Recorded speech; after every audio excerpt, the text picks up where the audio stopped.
ఆకులేని అడవిలోన అరే మేకలన్నీ మేయవచ్చు. సద్దులేని కోనలోన కొండ చర్య కులావచ్చు. మాట దాటిపోతే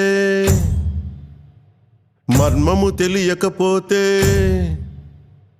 మాట దాటిపోతే మర్మము తెలియకపోతే పొగరుబోతు తగురుపోయి కొండను తాకినట్టు. అందుకే మాట వినాలి గురుడా, మాట వినాలి, మాట వినాలి, మంచి మాట వినాలి. మాట వినాలి గురుడా, మాట వినాలి, మాట వినాలి, మంచి మాట వినాలి.